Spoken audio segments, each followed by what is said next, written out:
to another edition of Arkansas Wrestling Unleashed. It's where we go over all the wrestling shows going on around Arkansas. And if you don't happen to notice your flyer promoted on here, just remember either I got to find it on Facebook or you got to send it to me. If you don't see yours, that means I didn't see it or you didn't send it to me. So, and I apologize if there's a little static going on. I'm not sure what's going on with that. But anyway, and I got a special guest tonight, but I will introduce him here in a little bit. But first, we're going to roll through these flyers real quick. Got a lot of good wrestling going on this weekend. Is that rattling? That's bothering me. Anyway, um, this weekend, like I said, there's a lot of good wrestling going on. Friday, we're going to start off with a wild card. They start off with their Headlocks and Heartbreaks, their 2-day special shows. This was going to be in Rector. You got Austin Aries, Rich Holiday, and a bunch of good guys. And then their second day, 14th, will be in Piggott, also having Austin Aries, Rich Holiday, and all of them. So definitely go check them out. Also that day, Wrestling with Pride will be in Paragould, Arkansas. This crap's going to annoy me. Sorry, people. I don't understand what's going on. I will apologize. Let me try this one. That better? Yeah, I might have to switch microphones. Anyway, Wrestling with Pride will be in Paragould. I'm sorry, I am just so unorganized tonight. Also that night down in Prescott, Arkansas, Valentine's Vengeance, Haybarn Championship Wrestling with a main attraction match of Ira Strange and Reza Clark. That should be a killer match. Also that Saturday, one near and dear to close to my heart, the Good, the Bad, and the Brutal Valentine. OCW will be in Black Rock. Man, that right there, Doc Gallows, Carl Anderson, Abaddon, Enzo, Brutal Bob. Just to be a fly on the wall in that locker room is going to be a fun time. Then we got on the 21st, TNR will be in Leachville for Tough Love. Also on the 21st, Mutiny Wrestling Federation will be in Fayetteville, Arkansas for Out of This World. If you're over in that area, you got to go check them out. Malico's worth the price of admission by himself, much less everybody else. And also on the 21st, you got Tornado Pro Wrestling. We will be in Van Buren, Arkansas for Heartbreak Havoc. The 27th of February, APW will be, where are they at? Jacksonville. This is a Friday show for them on the 27th in Jacksonville, Arkansas. Then the 28th, TNR, Ring of Fire. They will be in the Marmaduke Community Center. I apologize if I'm rolling through these pretty fast, but, hey, it happens, Then we've got RPW, Razor Pro Wrestling, called Rebirth in, where is that? Springdale, Arkansas. Should be a killer show. That Megalodon guy is pretty cool looking. I ain't gonna lie. I dig it. Either way. Also on the 28th at Vino's in Little Rock, we've got TAC Wrestling presents Do a Flip. Man, they got some of the most inventive names for shows that I've ever seen. But yeah, definitely go check them out. March 7th, Natural State Wrestling will be in Judsonia, Arkansas. Originally, it was in Searcy, but it had been moved to Judsonia. I did not get the updated flyer. I apologize for that. But if you're in that area, go check them out. I will be there as well. So come see me.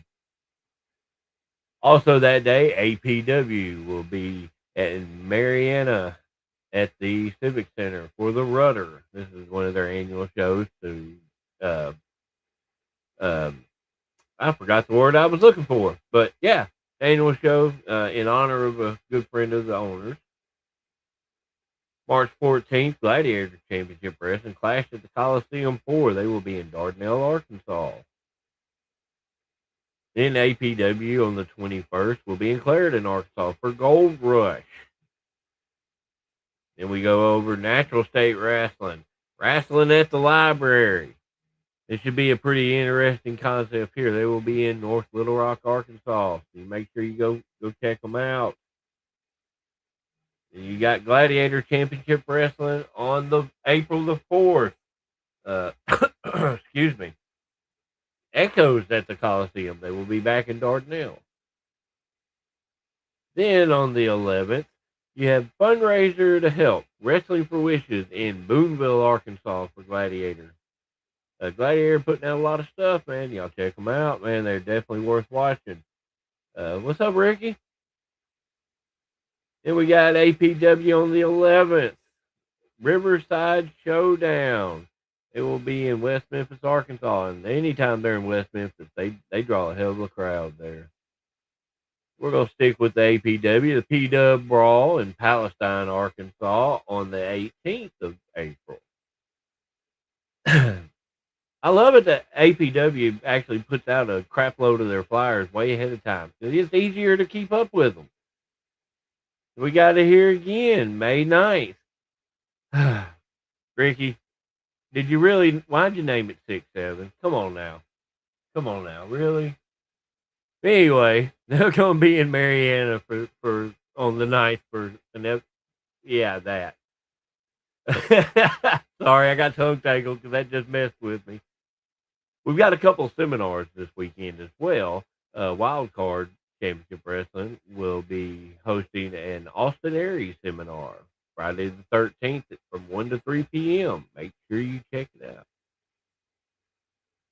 Oh, it was Nix's idea? Oh, yeah, we'll blame her. Also, this Saturday in OCW in Black Rock, there will be a Brutal Bob seminar. So you definitely can't miss that. I mean, it's crazy. It's crazy. Well, we got some comments flowing in. But it is time for the main attraction. I flow through those pretty easily, you know. I get tongue tangled if I try to talk too much about them because then I try to read too much on the flyer and then I get all messed up. But, excuse me, I've got a very special guest with me tonight. A guy that, in all honesty, is probably one of the top podcasters in the Mid-South. Constantly putting over wrestling in general. Always making everybody look the best that they can. I mean, and he's so blunt, he's honest, but he's fair. And man, ladies and gentlemen, Mr. Shooting the Shiznit himself, Mr. BT, what's going on, brother? Hey, I've been called everything now, Mr. Shooting the Shiznit. I got one podcast that calls me the Shiznit guy. So there we go. Hey man, how's it going? Man, it's good, man. I appreciate you coming on. Just like I told Clown, this is going to be a little different demon for me because I most of the time I'm just interviewing wrestlers. So you know, this is definitely gonna make me push me out of my comfort zone. You know.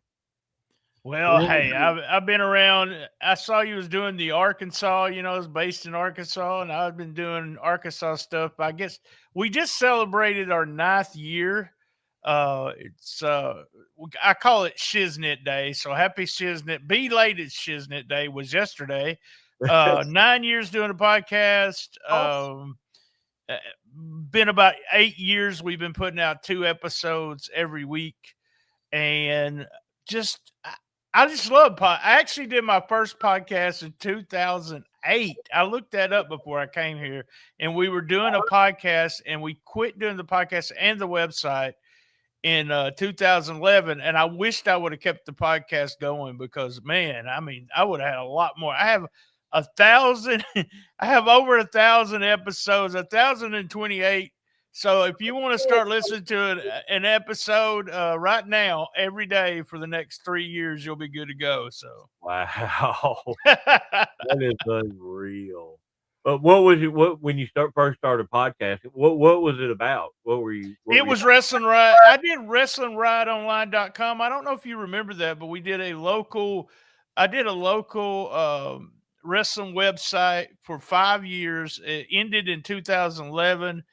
And it was kind of like the Dave Meltzer or the dirt sheet version of a website, and we did it for just this area. You know, I started with Memphis Wrestling every week. I would review the Memphis Wrestling show. Then we would go to shows. We would give awards. I made books. I had a really great time. I just got Memphis Wrestling at the time had quit, and no TV to cover.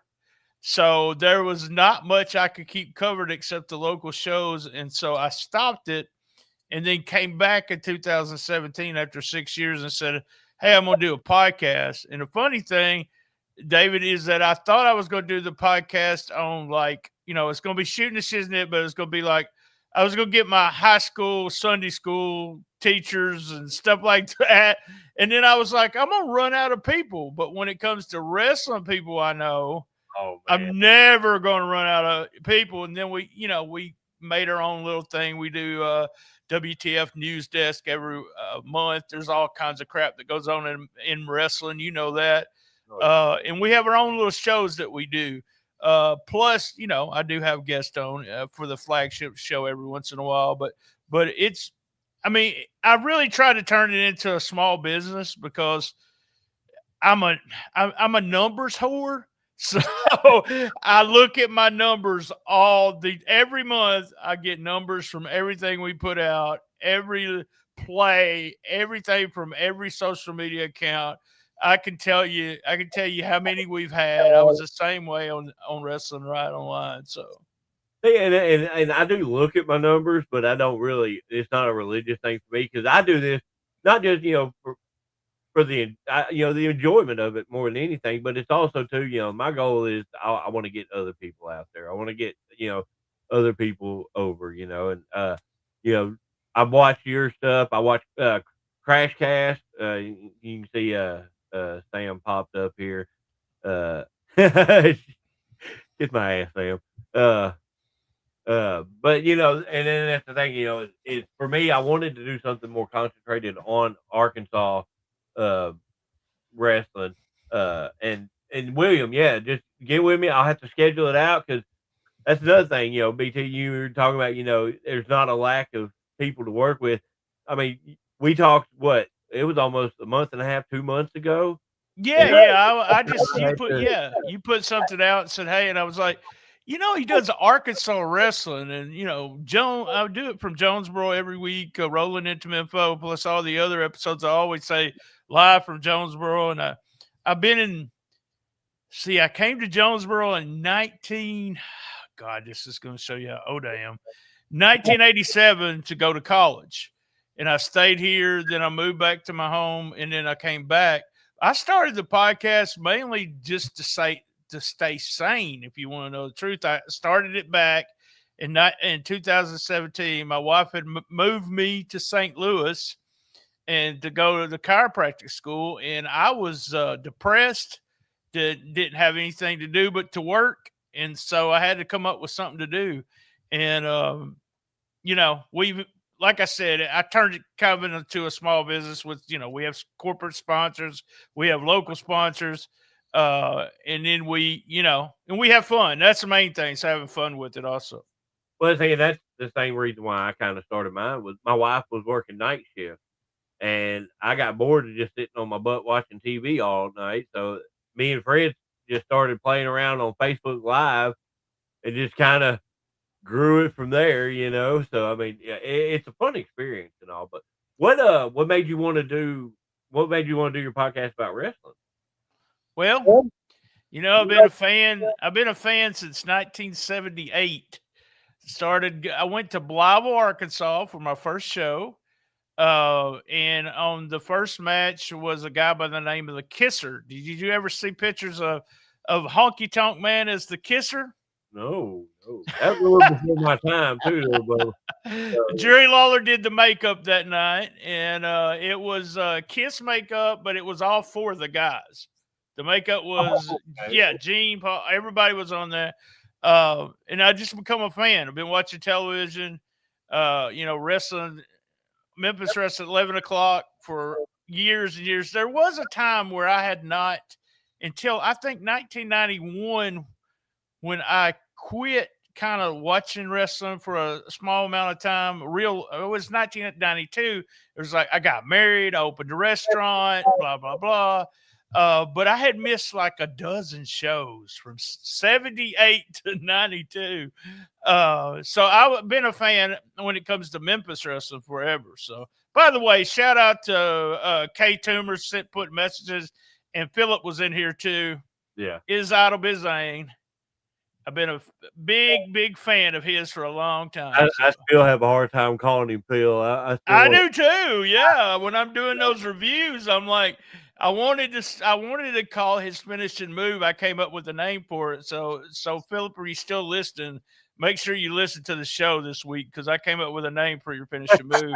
But I wanted to call it something about Idle Bane, and I said, man, I probably shouldn't do that. So on 9-Finger Philly. yeah. Ghost. He used to have a finishing move, the Ghost of Andy Kaufman. Do you ever? Yep. So man, I mean, he's always been creative. So One of the guys that I looked up to when I first started and everything. He was actually my second match I ever had.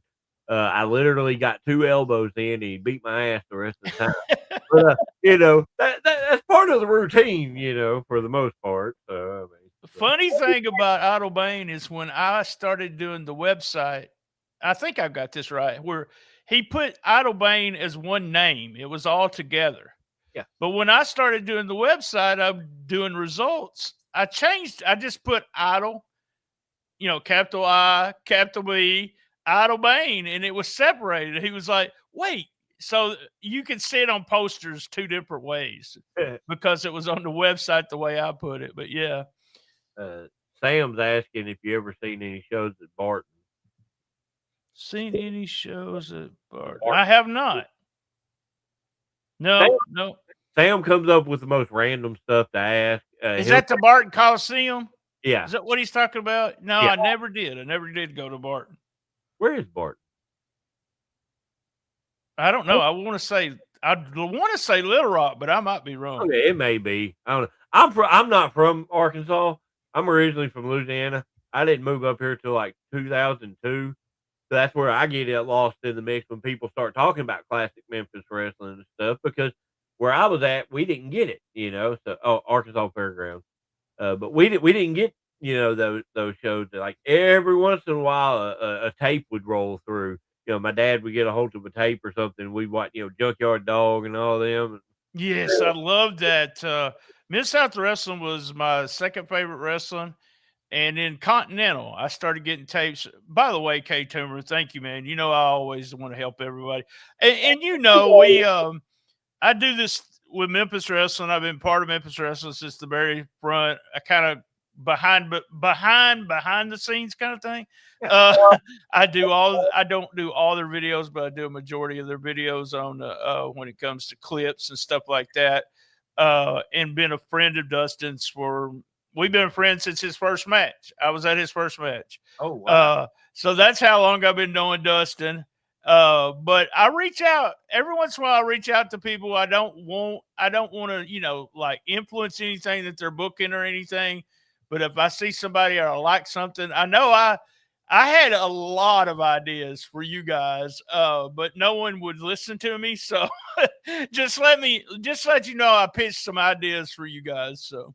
Well, I appreciate that. The Modern Day Monsters was on my radar when y'all came in, and I was like, and I'd watched your podcast. I'll tell you one of the biggest things about you that shocked the shit out of me, and I think I reached out to you, was your size. Because you sat there, you doing a podcast. I'd never seen you live wrestling because I don't ever get out of the house. And you came on TV, and I was like, shit. That's a big old man. I was like, wait, I didn't expect that. But yeah, I messaged you during when your wife was kind of changed. I was like, you need to do this, you need to do that. But I had this rule, and Toomer said that we had talked about a few things that I wanted him to speed up at one time. And I was just like, you need to speed up. And he's like, well, somebody told me I need to slow down. I was like, hell no, man, as big as you are and you can move, you go. But and you probably know what I'm fixing to say. There's this thing about the young guys that will come up to you and say, will you watch my match and tell me what I did wrong? And I used to do that all the time. And I used to take videotapes and watch the videotapes and tell them what psychology they weren't doing or what they were doing correctly. But a lot of them would just come back with, yeah, I know. If you know you're doing that wrong, why are you doing it wrong, kind of thing. So I don't talk to a lot of people, and there's a few reasons why. It's not that it's like I don't want to influence anything, and I also don't want anybody to spoil anything. Uh, I think Mike Anthony. I'm gonna tell on Mike. I think he spoiled something. It was him or Brett Michaels one time. I was talking to him, and they spoiled one of the matches because I don't. I watched the wrestling show on Tuesday or Wednesday before Saturday. Oh, Uh, to take the clips out and all that, and then see if there's any mistakes. If there's any mistakes, and then I'll email Dustin. But I don't. I watch it as a fan.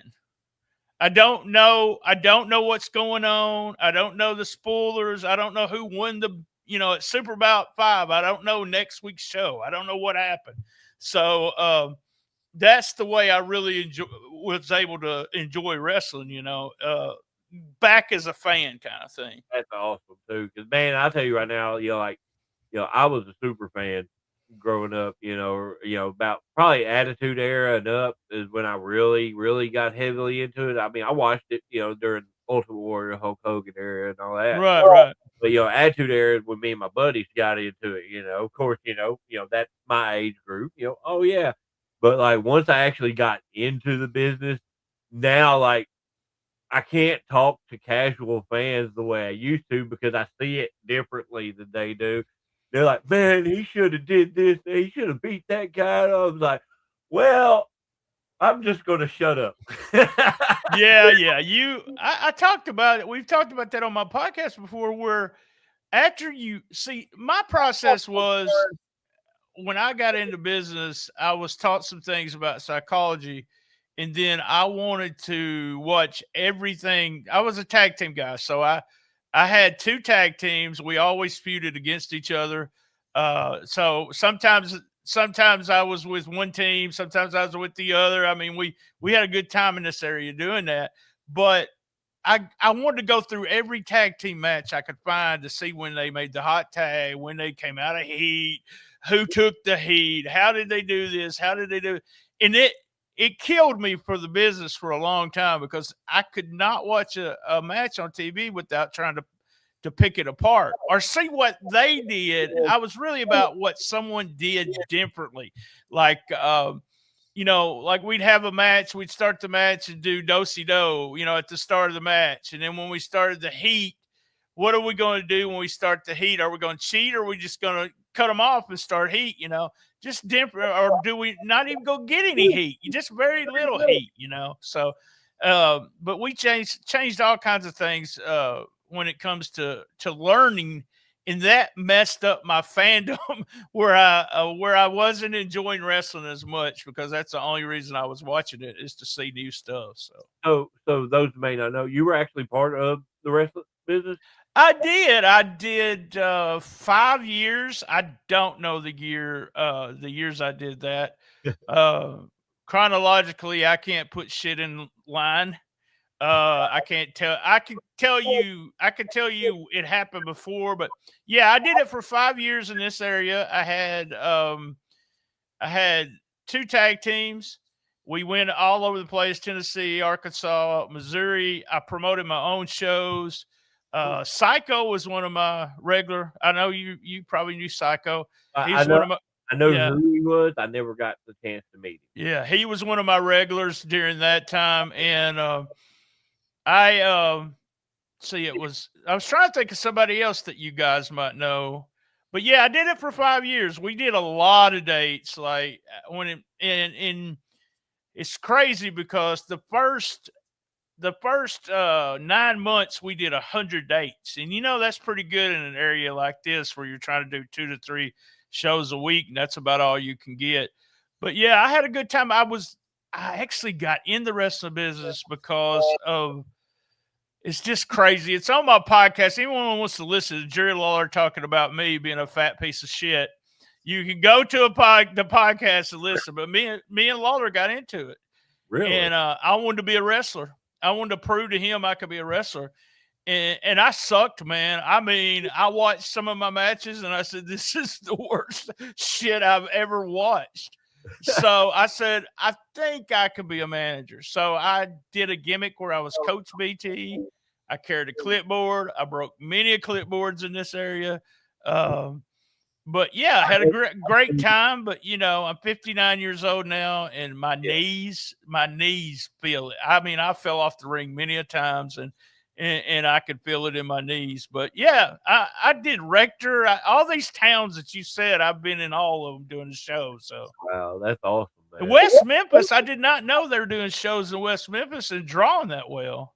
Yeah, APW pretty much anywhere they go, they draw. They know how. Ricky knows how to promote big time.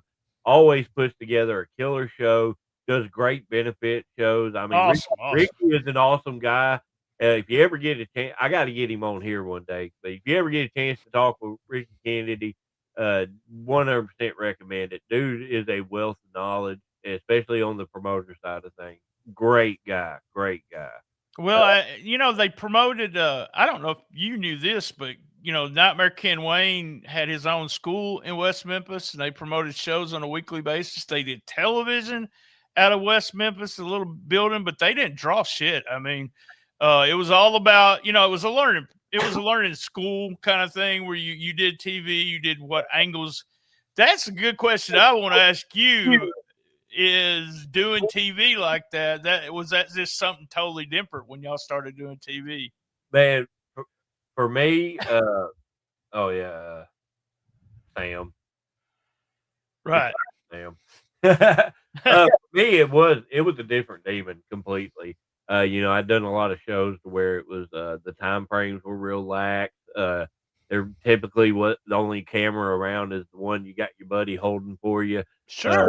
So you're primarily focused on the crowd.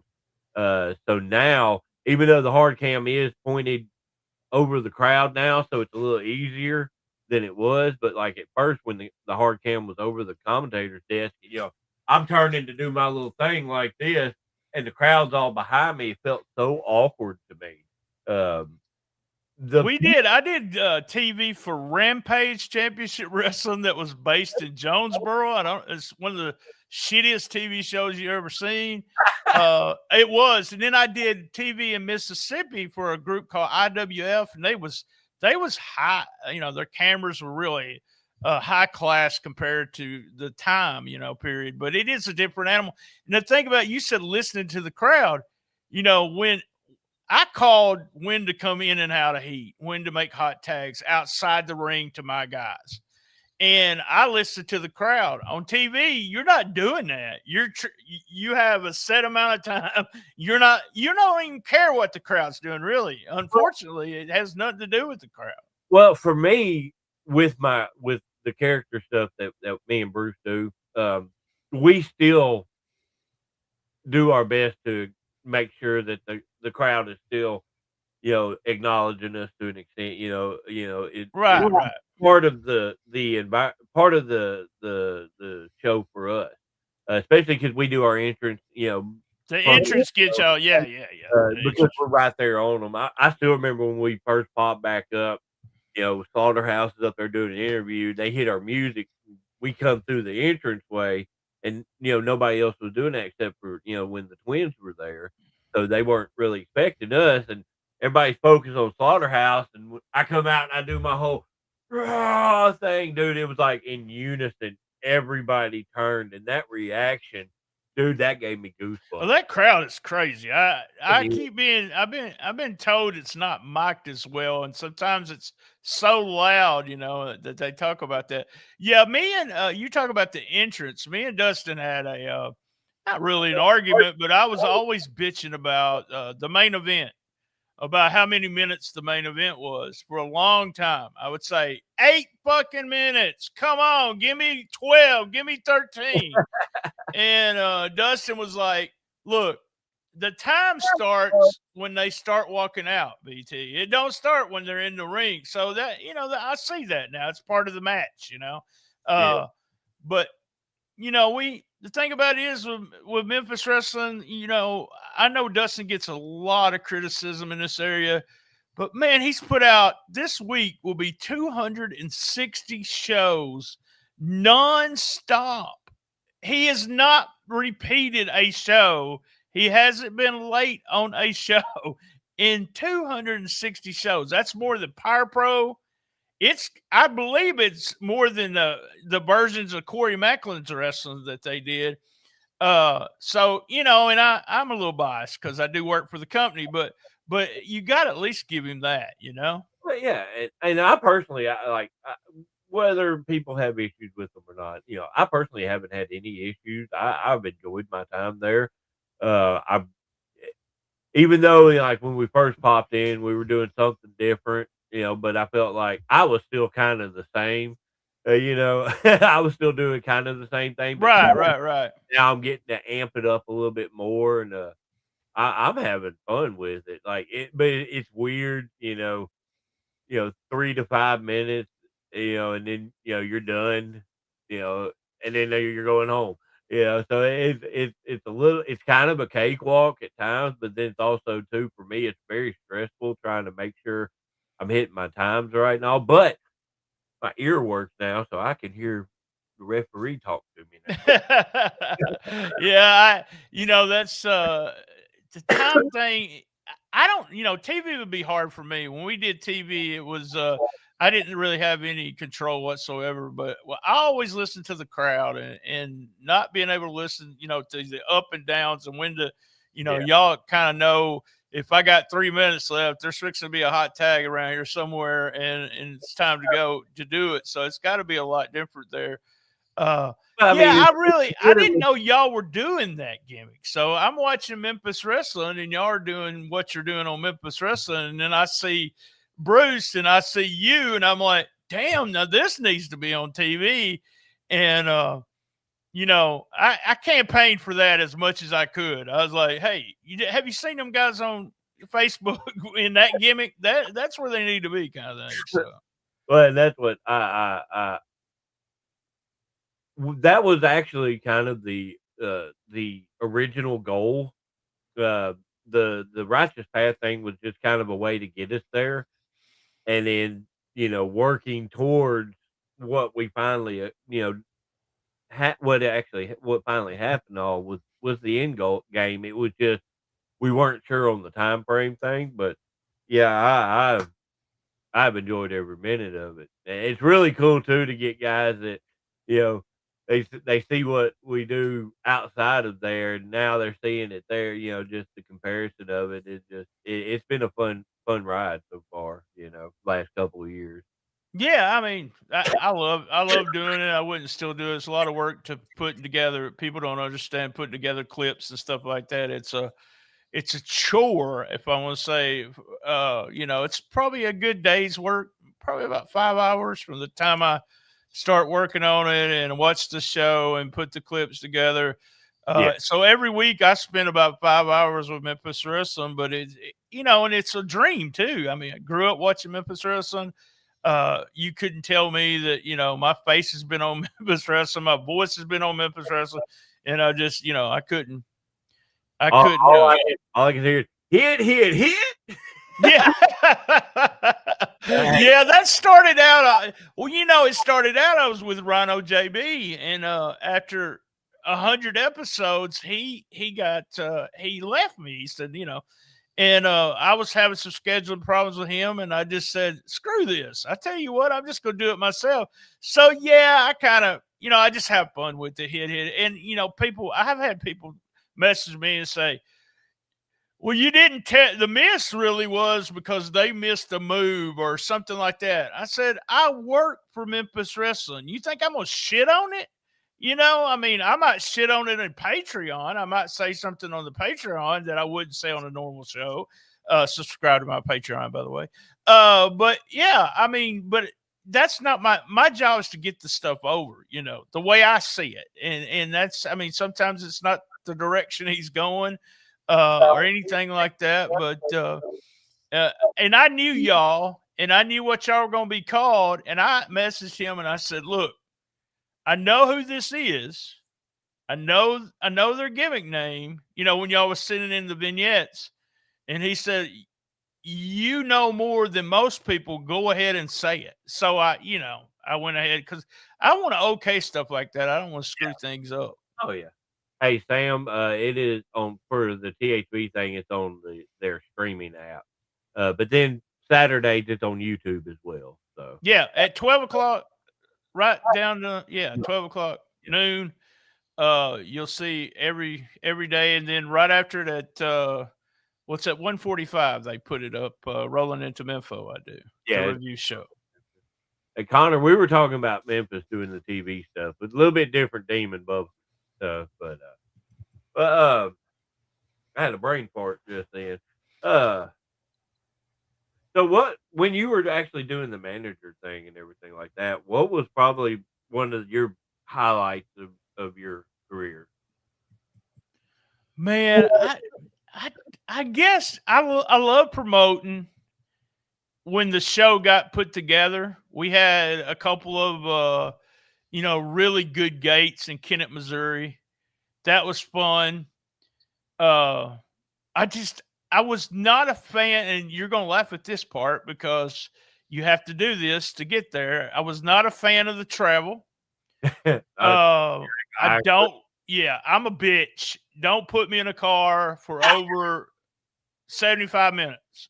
Actually, my wife will tell you, don't put me in a car to go to Walmart here in Jonesboro. But I'm a bitch. And so I didn't really like to travel.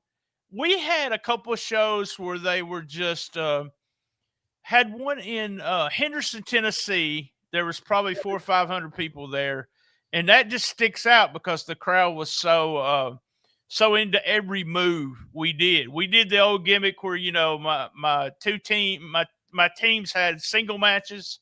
My team had a single match, and then we came back in a feature match and did our semi main event and did a tag team match. We did that, and it just every move you did, whether it was a basic arm drag, just simple moves, the crowd moved with you. And I just, the first time I ever wrestled, though, I wrestled in front of about 1,600 people.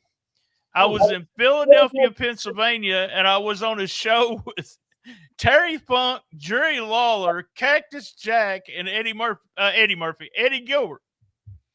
You deserve this. That was my first match. No, I'm sorry. That was my second match. But yeah, I had good connections. Just put it that way. Wow, that is epic, man. It was. I still can't believe it. And I suck too. So I mean, that's the thing. When I would tell wrestlers they sucked on the website, some people would threaten to beat my ass, and I was like, dude, I'm just telling you the truth.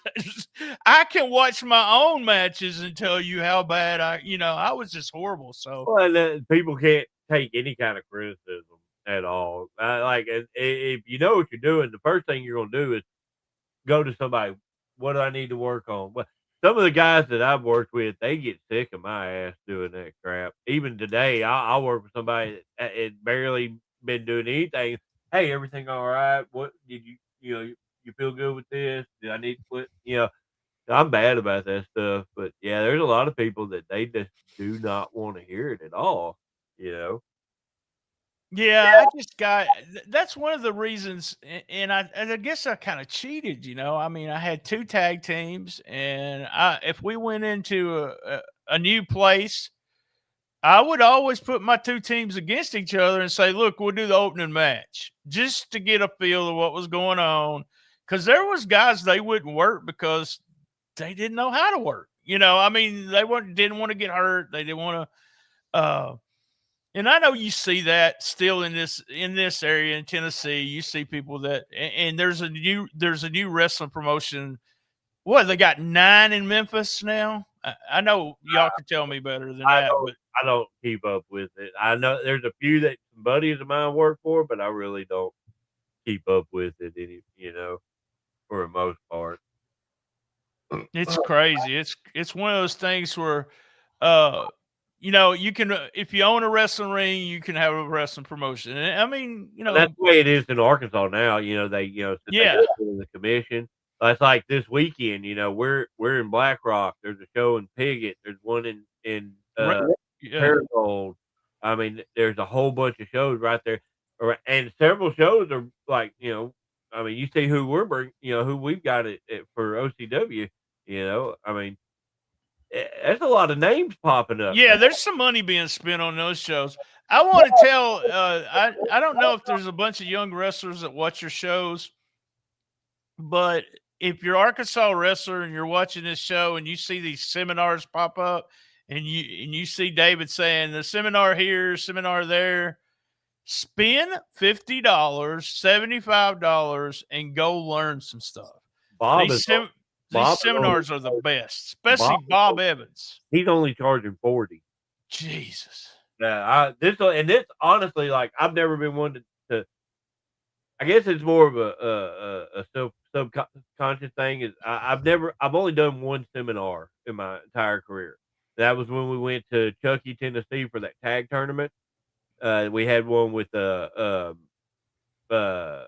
EC3, Kenzie Page, and Ricky Morton. I did that one. That was the first one I ever done. This will be only the second one, and not necessarily because I don't want to do them. In fact, I always felt like I was taking away a spot for one of the younger guys. Right. Jack looked me in the eyes. He goes, "Screw that shit, do it." I was like, "Okay." Yeah, you're going to always learn something. I've been doing this. I've been around the business. Started taking photographs at ringside, I guess in 86 or 87. And so I took photos and then went to doing, kayfabe sheets and stuff like that. And then got into business. But there's shit I learn every year, every month. There's something new that you can learn about the business. One of my co-hosts for some of my shows, Gene Jackson, was talking about, he has a podcast with Doug Gilbert and Tommy Rich, and they were talking about why did Rich come into a promotion as a heel instead of a babyface. Well, they may mention that, these promotions back in the day, they were just looking for, like, if they had a heel leave, so they had to bring a heel in to take that heel's place. So instead of Tommy being a babyface at the time in Smoky Mountain, he was a heel, which he probably would have been better babyface, but they didn't need a babyface. They needed a heel. And I was like, I never thought about that. And I remember, I guess it's about 7, 8, 9 years ago, I was reading Tanahashi from just retired from Japan. He had a book come out, and I got some excerpts from his book, and he was talking about the things that you do in between the moves. Yeah. And I was like, oh, wow. And then I started going, okay, yeah. It's not just the moves. And like you said, putting your hands up in the air and doing things like that. It's not just the moves. It's them things that are in between the moves that are a big deal. So, well, that's what I've always felt helped me out, with my character stuff, because I can do some neat stuff and all, but character wise, I don't necessarily need to. But I've got to figure out a way how to get between these different things, and even if it's just a quick little turn over the shoulder, give somebody that crazy look, get them drawn in. At least you got to do something other than just. You see a lot of people, they'll knock somebody down and then they'll do that little half walk around the ring. Then they'll do something else and do that little half walk around the ring, or they'll walk away and then go back. You got to do something in order to fill that spot to make the crowd feel something. Yeah. That's the way I look at it. Yeah, I mean, it's just one of those things where it just slaps you in the face and you go, yeah, that does mean a lot, what you do. I watch the old myths. We do a show called, you can go to retrowrestlingarchives.club. It's on there. It's a USWA review show. We're doing 1991 now. And we do it episode by episode every week. And I've been watching these guys do all kinds of things that no one does anymore. It's simple stuff like jumping, doing a move, and the heel does a move and then jumps out of the ring and runs around the ring and stuff like. A lot of people don't even, don't do that. You can't do that on TV now because you don't have enough time. But they did stuff like that back in the day. So. Well, I mean, but if you're working your character, I mean, you can fit that kind of stuff in. as long as it applies to how your character is built and how you get that person, like, to be able to do that little runaround. You got to have something to put them down for that minute to do, like the Bo Dallas victory lap. Right, right, Like, he right. can hit a big move, and that gives him the opportunity to do it, but that also gives the babyface time to work up. So when they get back in, oh, I'm so great. Turn around, pop, there you are. You know, it's easy to do stuff like that if you work it into the character with. Right, right. Oh, you and Bruce fit perfect together when it comes to that with the modern day uh monsters gimmick. I love the gimmick. And when I start liking stuff, it reminds me a lot of what Psycho and Pappy did at one time with the Asylum and Well, just something different, you know? those are guys I watched when I first started because I always like doing the crazy stuff. Right, right. Trainer, when I was getting ready to get started, he told me, he was like, "Hey, these are some guys to watch at this level to." Heard the radio, sorry. To work on your character, but don't infringe on it. See what they're doing and see how to make it your own. And I watched a lot of those guys. I don't have that kind of size to me like Pappy does, but and like Jay Webb, I watched a lot of his stuff, and now getting to be on some of the same shows with him and stuff, it's kind of cool. But I honestly, I've been through a multitude of different tag team partners. Like me and Deadly Dale, we clicked. I mean, but it was a different type of manic energy. When I was tagging with Hypnotic, it was a similar thing. It was just that manic energy. And a few other people, but like when me and Bruce started tagging, I don't know, it was just it instantly clicked. We worked very similar styles, but we can kind of interchange who does what, and it still makes sense because I mean, like Bruce isn't a small guy himself, so he doesn't need to be the one always taking heat, so that we can intertwine that, but we just feed off each other. Like we rarely speak out there, period. Yeah, Yeah. to each other at all. We just I get here, okay, well here he comes. Now we're gonna move over here. Now I grab this guy like this. He knows he's coming here. It just Yeah, that's when it gets easy. When you've been with somebody for so long, you can just do things like that. we've been tagging come close to about 3 years now. And Deadly Dale, there's a name right there. I was always a fan of Deadly Dale. There's a group of guys that was in Tuckerman and in this LSD area, Deadly Dale, Idle Bane, and Cody Austin Lane, Excalibur. Those guys were they were so much better than everybody else in the area. And let's see, Scotty was something. I can never remember what Scotty's work name was. If Scott Idols Fury. do what? Scott Fury. Yep, Scott Fury too was a good Are guy. you talking about Vic Vicious? Yes, Vic Vicious. That's who I'm talking about. Clown's in here too. Oh yeah. I reached out to one of them examples of me reaching out to people was the stuff the Clown was doing and telling him he did a good job. I thought he did really good for somebody, that's just a DJ, you put it that way, but he did a real fantastic job in that angle. Yep, did a good job with that. That elbow smash that would have scared the shit out of me. So I couldn't go all the way to the top for that. Man, I don't either. I'd probably break a hip. No, I worked a lot with Dale when I first started. We tagged together. That's where I learned tag wrestling was with him. Uh, I learned and getting to work with him and against him some. It was some of the most fun I had. I grew a lot. Just pulling in, drawing that experience from him. Just a talented guy on so many levels. Artist, understanding the wrestling business. He's one of those guys that in this area that I always thought. I don't know if he could have worked one of the big promotions, but he could have been an asset to one of the big promotions, doing T-shirts, doing whatever he would do. But he always had something going on a lot of creativity in the mind all the time working. And you have to do that. You know, you have to change up what you're doing. You can't be that. I mean, that's the cool thing about you two guys. You know, you change up things too. I started off as Cataclysm under the mask. I've officially retired that mask now. I will never wear it again.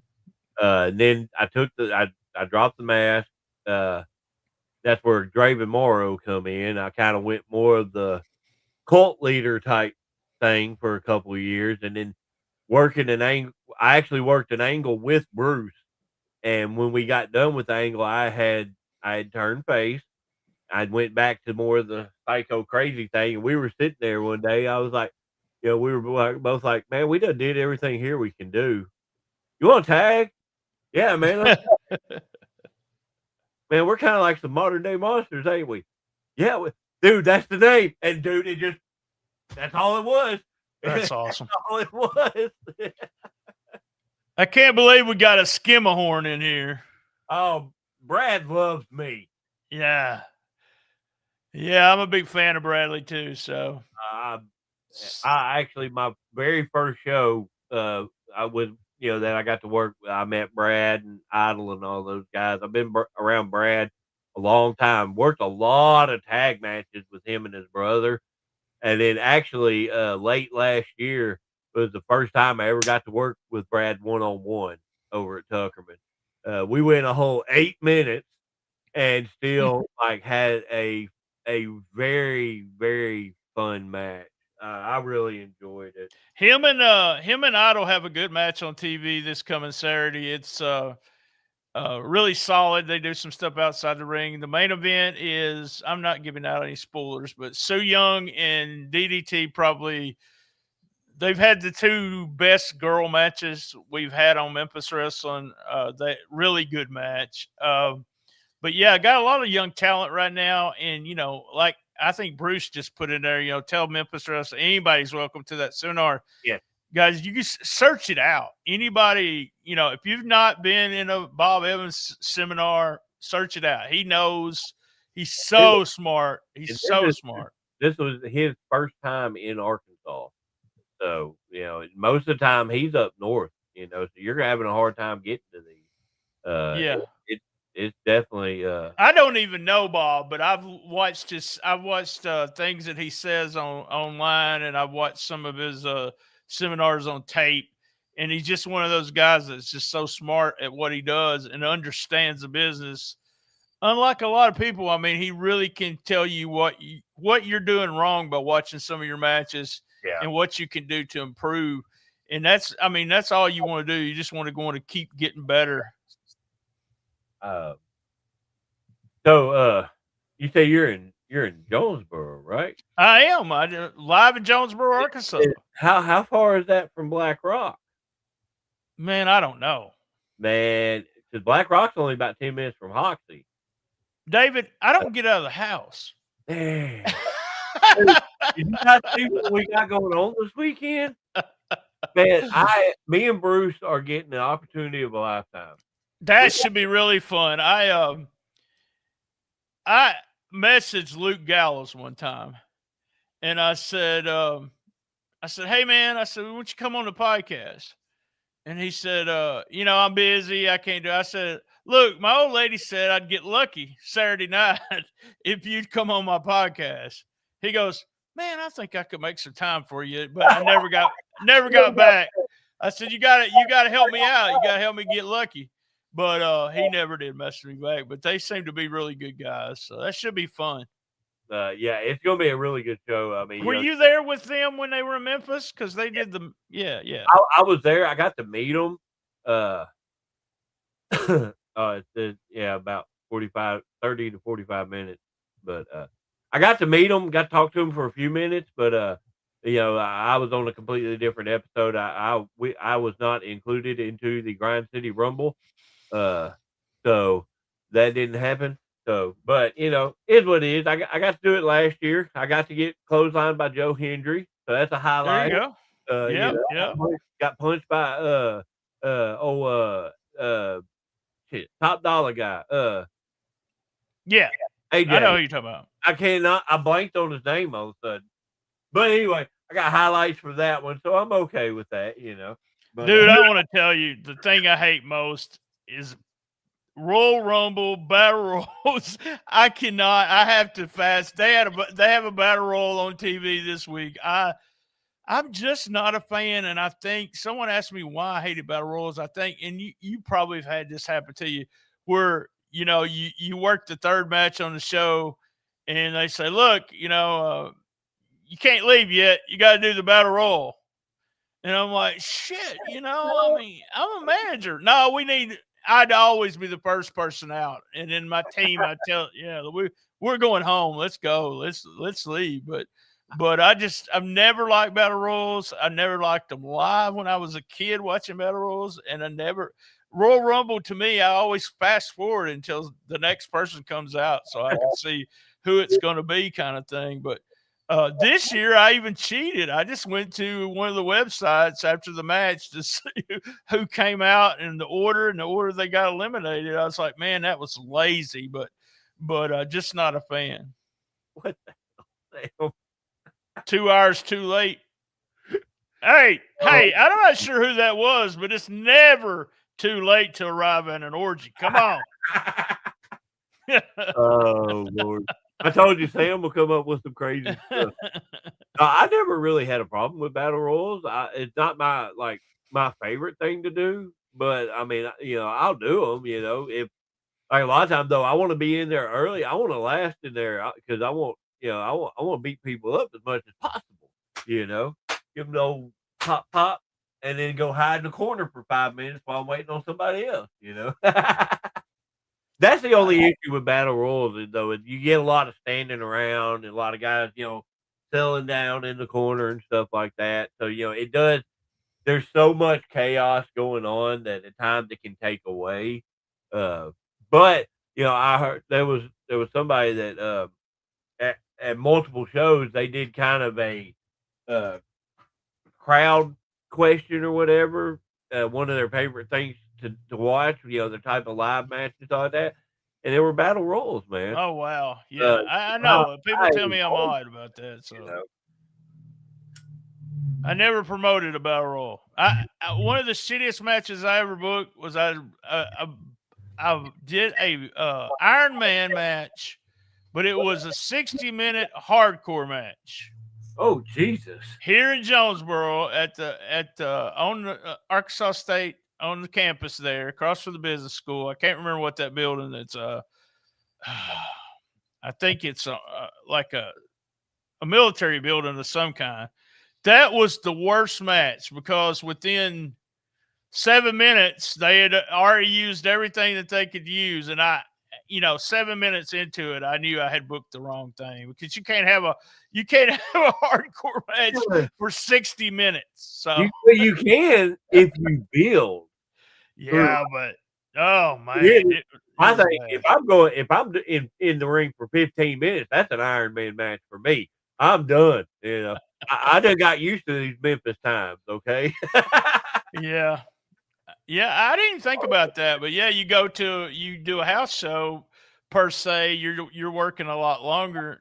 It's just totally different. That's the thing.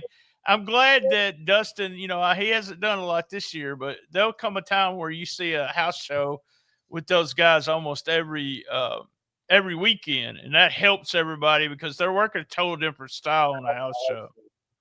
Yeah, yes, you're right. Yes, Bruce, that was. We're actually going to do a podcast in a couple of weeks on the Ozark Mountain, the whole story about Ozark Mountain, why it started. All the people that came through. They did a big, huge show in at the Convocation Center. I don't know what it's called now, but it was called Convocation Center then. Bert Prentice quit Memphis Wrestling and told them, "Hey, I'm taking the Colorado Kid and I'm going to start my own promotion." And he came to Jonesboro, of all places, and it was very successful here for a while. So he had all kinds of people come through here: Tommy Rich, Cactus Jack. The headbangers were the Spiders. They were here. All kinds of people. So, well, BT, how did you end up getting involved with doing the podcast stuff for Memphis? Because it actually was Maria's idea. So I'm doing shooting the shiznit as usual. I'm doing my thing, and Dustin says, "Hey, I knew about them trying to get Memphis Wrestling going probably when it first started." Yeah. Dustin's like, I want you to be doing something with it. This is what we're going to do.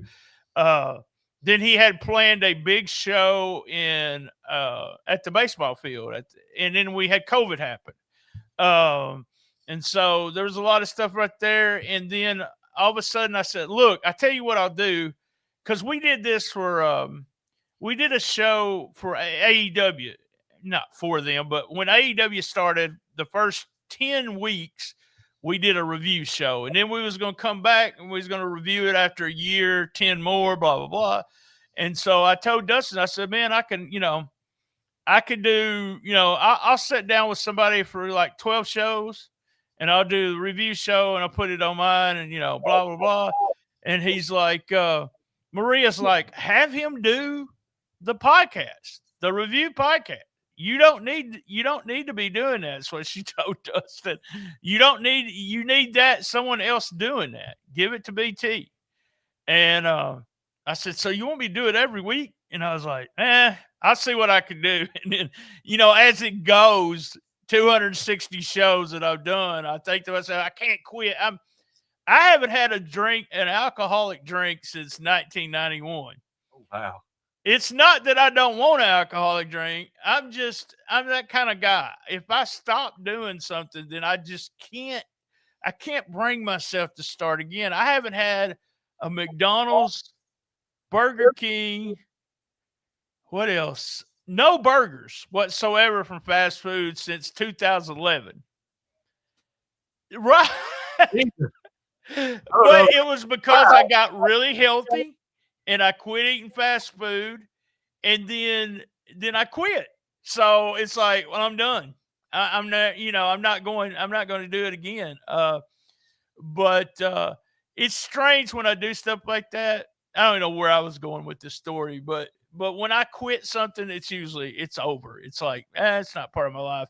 Now, I have gummies up here somewhere. That's what I've been told. So it's not like I don't have some kind of recreational usage going on, but it has nothing to do with alcohol. So, yeah.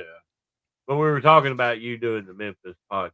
Oh yeah, and then I started doing it, and then when the 100 in my mind, I said I'm going to do 100. You always say something like that, and then Rhino left me, and I got to do the show. The show actually morphed into something totally different. You had, and this is nothing against Rhino, but you had a Ms. Art, and you had a guy that's been in the business doing a podcast, and you had two different views of Memphis Wrestling. And it was really good. I really liked that, what we were doing, because Rhino sees the business totally different than me. Yeah. But when he left, then he gave me the creative to do anything I want to do. So I sat down and made it so formatted that, I just do it the same way. Everybody expects it to be done that way. Yeah. And I made it. And so then I say to myself, David, well, I'm going to do it to 200. I'm going to do it. And, I'm going to tell Dustin ahead of time, I'm going to quit. And, now I'm saying, I'll probably do it to 300. And my wife says, you will do that till you dies when you're going to quit doing it. And I'm like, yeah, that's probably it. But, I make it formatted. I make it easy. I make it fun. And it keeps, the podcast really was, and the website really was just for me to stay kind of in the business or around the business.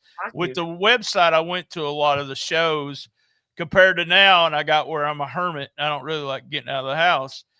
It's not that I don't like it. I don't like to be around a bunch of people, as it's like I don't have any control over. There's, so many people. I know that sounds strange, but that's just my quirk. Well, but with this, I was going to interview wrestlers. But with rolling into Mempo every week, I know I'm going to at least get one episode out of that. Then we're going to do something else. We just released, which I find just fun.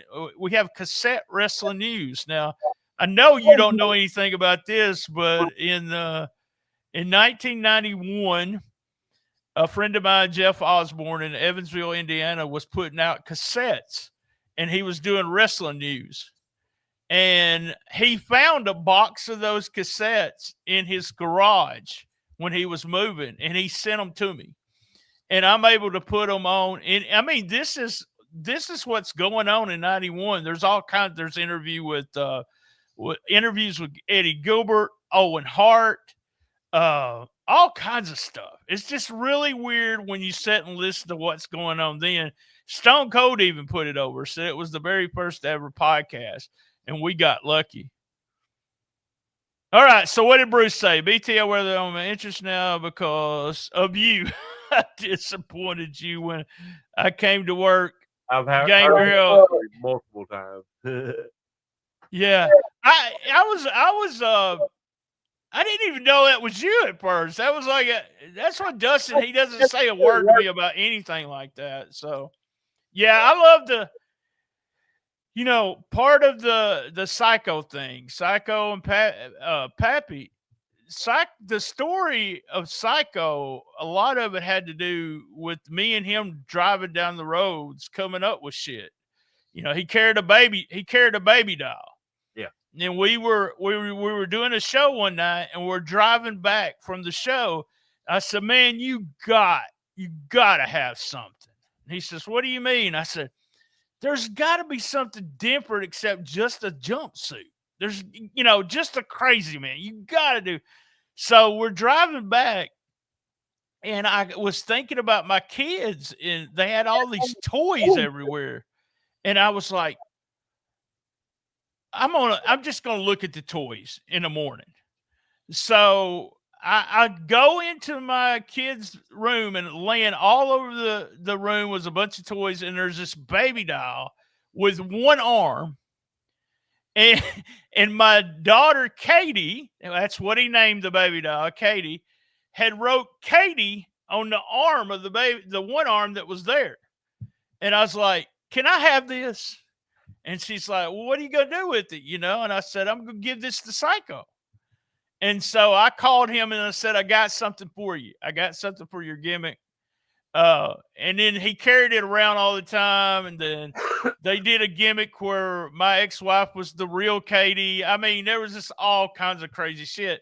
But that's the kind of stuff that, that I remember so much about being around the business and being with the business. But I'm a gear guy. I told Dustin if I ever decided to start coming down there, that's what I wanted to do. I want to stand backstage and I want to say, who are you working? And then they say, "I'm working Bruce. What are you wearing?" "I'm wearing this." "What color is it?" "It's red." "Bruce, what are you wearing?" "It's this. It's red." "No, Bruce, you're going to wear blue. Find a blue. You can't wear red against the guy wearing red." I mean, that's how picky I am about gear. Well, that's why with our gear, we've got a multitude of different colors. But there, it's just the tiny things that why are you wearing these shoes instead of real wrestling boots or another kind of boot? It's the questions like that I would, and he said, "Man, you drive people crazy backstage." And I said, "I would, but it's the tiny details that I look at for gear." Cause K Timmer was in here. I love K Timmer's gear, what he does with his. Bradley's always got something different, and I always try to put it over when he has a new gear. But yeah, that's just one of my pet peeves. I guess it's old school. I don't really know, but you really, even the WWE guys do it sometimes now. But I always was taught, if you shouldn't have two teams in there with the same gear kind of thing. So, or same color too, because you want to separate those. Now, if you're doing some kind of gimmick where you want, like the Disorderlies do, I call it the Nightmare gimmick or the Assassin's gimmick. What they always did was one of them would drop out and the other would roll in. You can have the same color, you can look the same, but y'all are perfect examples. Y'all are totally two different wrestlers that look totally different, but you look good together, kind of thing. So, well, and we try to wear similar gear. Like our tights are always the same tight, but it's like I go with the solid color singlet. Bruce has always got some kind of stuff on his. I've got on Memphis. I've got the mask. He's got the face paint. So I mean, we try to be similar but different. And I always like I would want to ask people things like, what are you going to do what are you going to do coming out of heat and going for the hot tag?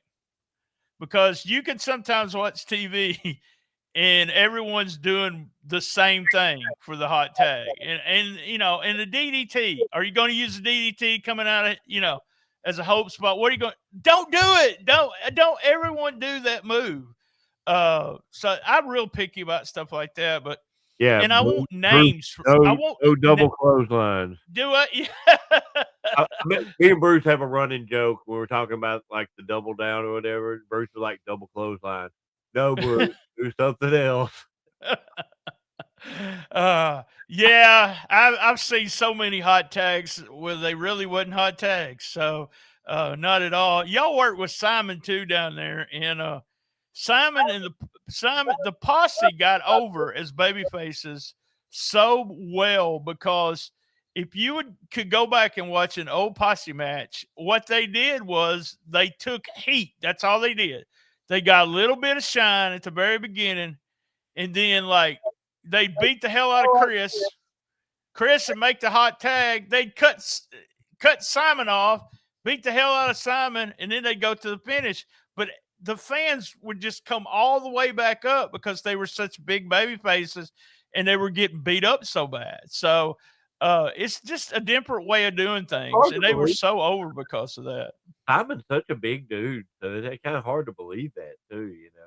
Yeah, he is. The last time I saw him, I came to a spot show, and I was like, it was somewhere in Arkansas. I can't remember where we went, and I've known Simon forever, but I was standing next to him. I was like, damn, this is a big man. That's the first time I met him. I was up at a Golden Boy show, and I didn't get to meet him. He got there a little late, and I was already doing my match. And when I get back to the locker room, he looked at me. He's like, "Hit this number." I'm like, "Are you all right?" He goes, "I just watched your match out there. I thought you were a lot bigger," and just walks off. I was like, "Okay." That's what I kind of tend to not realize, how big of a guy I am comparatively until I see myself like side by side with somebody that I thought I was like looking up to, and then you see it in the ring. I'm like eye to eye with them. Well, I tell you surprised me, because the only time I'd ever saw you, I never saw you with the mask. I always saw you sitting down at the podcast. And then the first time I saw you, I was like, I'm going to tell you one of the biggest wrestlers I've ever met was Billy Gunn. Billy Gunn is just so big. Now I bet Elegante too, but I wouldn't put him over. So I have a bunch of my friends. I told them I had met Elegante and Junkyard Dog at the airport. I got off a plane. They were standing. I went over to them, shook their hands, said, "Hey, I'm big fans of y'all's, blah, blah, blah."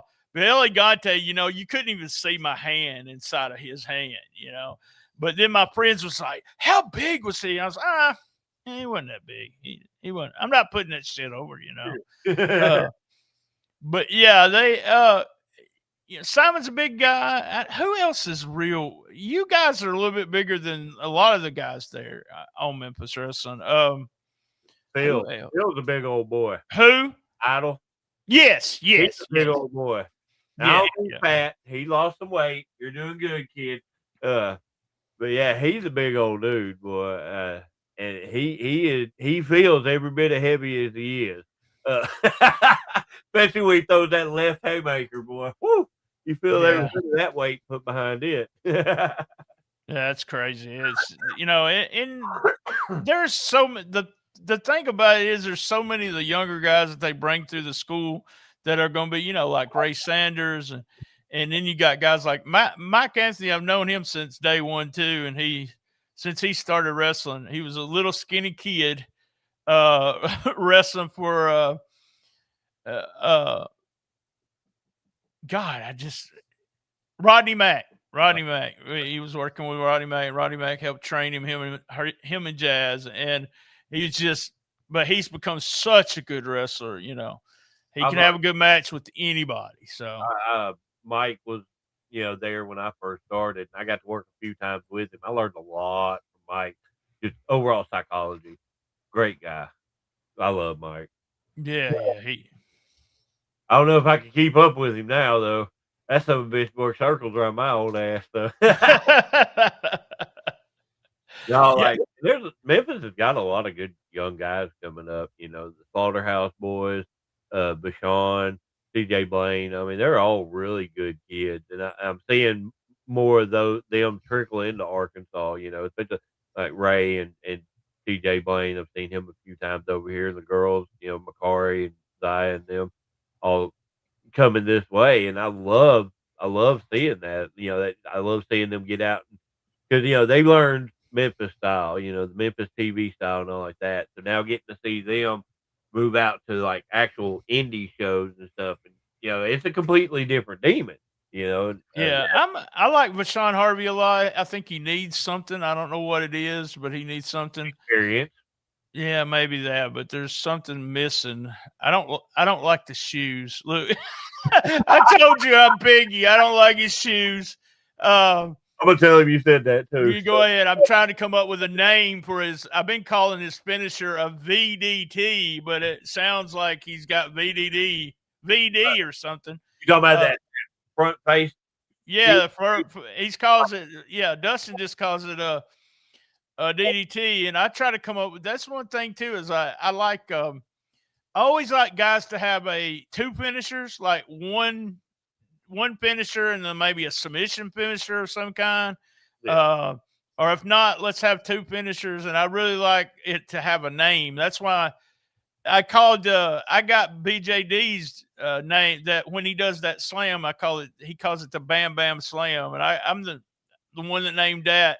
That's a kid too, man. He looks like he's a little hurt now, but understandably. Do what?